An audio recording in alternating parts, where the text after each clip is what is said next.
Good morning, guys. This is Glasgow Rangers Nation. I'm Owen James, and this is all your latest Rangers news on a busy Champions League day, a day where Rangers will take on Victoria Plitzen in what will be a tough game tonight, guys. Let's make no mistake. This will be a tough match tonight.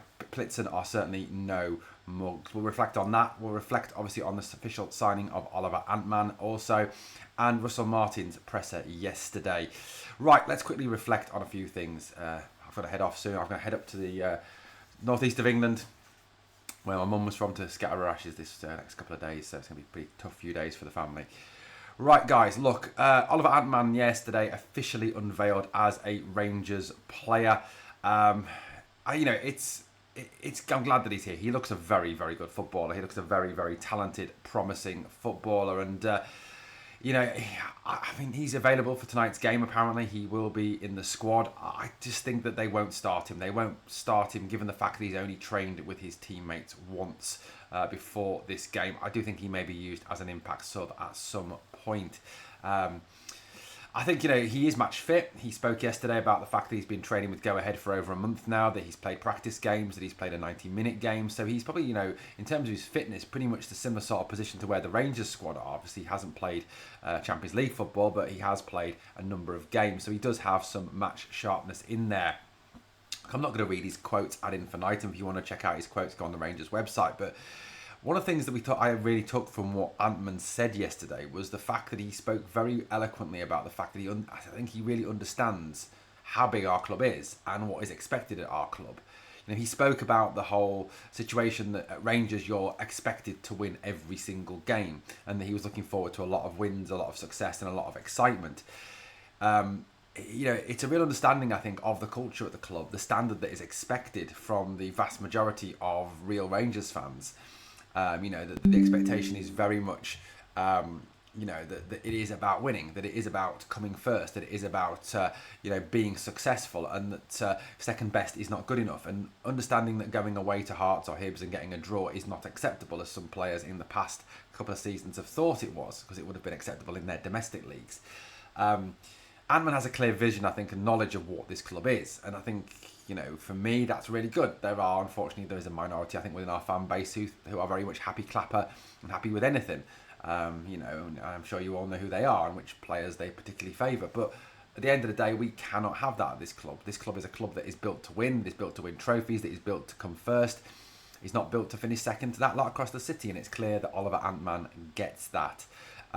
He talked very much about the fact that he was a fast winger. He liked dribbling, he likes assisting goals, he likes taking chances, he likes shooting, he likes scoring goals. All the sorts of things that we've kind of talked about in the videos, speaking about him as a player. Russell Martin and Kevin Thelwell as well, both very positive about Antman and what he brings to the squad. And the fact that he is here to start and he is here to play. Personally, I'd play him tonight. I'd play him ahead of Kieran Dowell. Let's face it, who wants to see Kieran Dowell play again? Kieran Dowell is probably one of the worst footballers I have ever seen. I did have an argument with a Rangers fan the other day saying that Ian Black was a worse footballer than Kieran Dowell. Well, I'm sorry, Kieran Dowell is the worst footballer I've ever seen play for Rangers. Look, at the end of the day, I think tonight we've got to go in and got to give him, just throw him out there, give him the chance to play. I know that he hasn't had a chance to gel with his teammates, which obviously is an issue. But then looking at Saturday's game, none of them looked like they gel with their teammates. They looked like 11 strangers playing together. They really, genuinely did. So, look, this is a game we've got to win, a game we've got to score goals in, a game we've got to get a lead in to take away to Czechia. So I think at the end of the day, you've got to risk your best players. You've got to play your best players. And for me, Gassama and Antman should both start tonight, for definite. In front three with Danilo. I think it's got to be Danilo. I wouldn't start Dessers. I'd never start Dessers. I'd start Josh Gentles ahead of Cyril Dessers. I'd start Broxy Bear ahead of Cyril Dessers. But Antman, I think, will bring a lot to the club. He is a very good footballer, a very positive footballer. And it's good news that he's here. Really good news that he's here. The one question I would ask is, why are we signing so many bloody wingers? And we don't seem to go wide an awful lot. We do need, I think, some more... we do need a striker. We are desperate for a striker. Now, obviously, Russell Martin revealed yesterday that both Hamza and Asgard are out again for tonight's game. I really am starting to question whether Hamza is actually injured or he has a situation where he is desperately looking for a move out of this club. That is a big question for me. For an injury that wasn't supposed to be that long and out. Same for Asgard. I do raise questions as to how serious these injuries actually genuinely are. But there we go. Questions I think that will be solved over time. Obviously, it would have been nice to have Asgard available. I think he would bring a new dimension to the team, and I think we are badly missing that kind of 10 in that midfield. I thought the midfield got overrun to some degree. I thought the midfield looked very unbalanced on Saturday with Raskin, Dio, and Rothwell. I think if we'd gone into that with Raskin, Rothwell, and Asgard, I think that would have looked a much better balance in tonight's game against Plitzen. Now, what is interesting is that Russell Martin spoke again about the players and the expectations and the fact that, second best is not tolerated by him, that this mentality change needs to happen. These egos need to be ditched, and this self-preservation and just jogging around. And if you actually watch the game on Saturday, our captain was one of the worst for jogging. I counted 8 times that they got in down that left-hand side, our right-hand side. And if you look on the footage, Captain Fantastic is there jogging back to defend. The guy is a fucking embarrassment.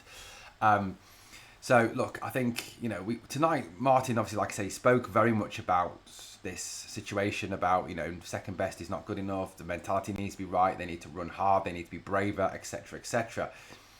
Well, Russell, I've got news for you. Actions speak louder than words, and the team that you named tonight will tell us a lot about how much courage you've got and about the balls you carry into this job. I think, if he goes in tonight and you get that team sheet and you see James Tavernier's name still on that team sheet, then you can say that our manager is a coward.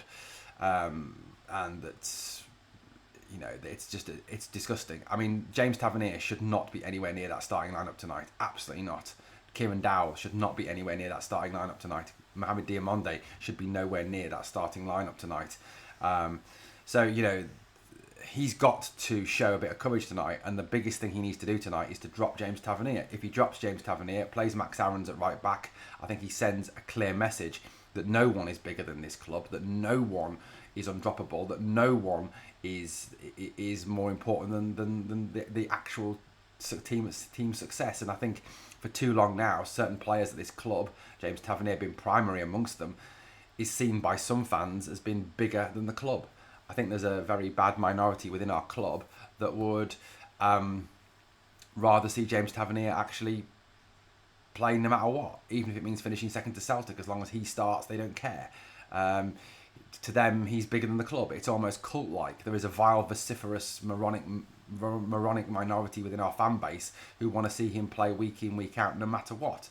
Now, to me, if he isn't dropped tonight, that says that this manager has zero bollocks. Because he was one of the worst candidates on Saturday for self-preservation, for jogging, for not putting in a maximum effort. He was to blame for the goal. Yes, he scored the goal, but that's the only thing he did do that was anything positive on Saturday. Diamonde looked lost, absolutely lost again on Saturday. He really genuinely did. So for me, he shouldn't play tonight. Aarons is not a left back, he's a right back. Put him back at right back. Play players in their positions and you'll get a better performance out of those players. To me, tonight, I would go in with Butland in goal. Butland has been outstanding this season and made a lot of fans, I think, eat their words. Aarons at right back. I'd start Giga, Fernandez and Hiefte as our back four. I'd also drop Suter, who was poor in the last European game. Midfield 3, I would go in with Barron, Rothwell and Raskan. I think Rothwell and Barron will give us a very strong core and protect the defence a little bit more. Give Raskan perhaps a little bit more licence to get forward. Raskan is quite good at getting forward and pushing forward and playing more as an 8 than perhaps a 10. Than a 6, sorry. We don't really have a 10 at this moment in time with Asgard been out. Bayrami, for me, always looks a passenger. And obviously we haven't got Yanis Hadji anymore. I'd put Gassama one side, Antman the other, and Danilo through the middle. That's how I would start tonight. I don't think it's how Russell Martin will start tonight. I think Russell Martin will start with... I think his team will be very much the same sort of team as we've seen over the last few games. I don't think there'll be a lot of changes. I think he'll start with Butland, Tavernier, Suter, Giga, and Aarons, Rothwell, Raskin, and Dio, Dowell, Dessers. I think will be the only change, unfortunately. And I think he'll start with Gassama out wide. I mean, I think Gassama has to start for me. He's probably one of the best wingers at the club. But for me, there needs to be more wholesale changes. There needs to be more changes to this team, and there needs to be more of a signal sent to some of the players that, I'm sorry, Your attitude is not good enough. For too long now, you've let us down. As I mentioned on the video the other day, it's the same old names constantly letting us down. But the same old names keep getting back in the team and letting this team down. Like I said, Victoria Plitzen are no mugs. You've only got to look at the way they fought back against Servette to get that victory, to get through to this stage. Now, look, getting through, obviously, it will be a tough one, you know, in terms of the Champions League as to who we play in the next round. Obviously, Celtic do have a bye into the next round because, let's face it, they play Borat or Slovan Bratislava. Slovan Bratislava, obviously the team that they beat quite convincingly. If we get through, obviously, it's Club Brugge or it is Salzburg. Now, both those teams are tough teams. I'd say that Club Brugge will get through. Brugge looked very, very good against Rangers when we played them, in that pre-season friendly, and will be a very tough out for us. Really tough out to get through to the Champions League proper. So look, it's going to be a tough game tonight, and it'll be a tough round next round if we get through. But the focus needs to be on tonight and getting that victory at Ibrox and taking something back to Czechia to defend and to actually have a chance to win this game. Guys, look, this is massive tonight. Massive tonight. And it needs to be a top performance. And there's a lot of players out there that need to go and answer their manager and answer what happened on Saturday. My projection for tonight, I'm going to go for 2-1 Rangers, which I don't think will be enough. But look, I think it'll be 2-1. Guys, let me know your thoughts, projections, your team suggestions in the comments down below. Thank you for watching Glasgow Rangers Nation, guys. As always, on the way out, if you've enjoyed the content, please like, comment, share and subscribe. Thanks for watching. Catch you on the next one.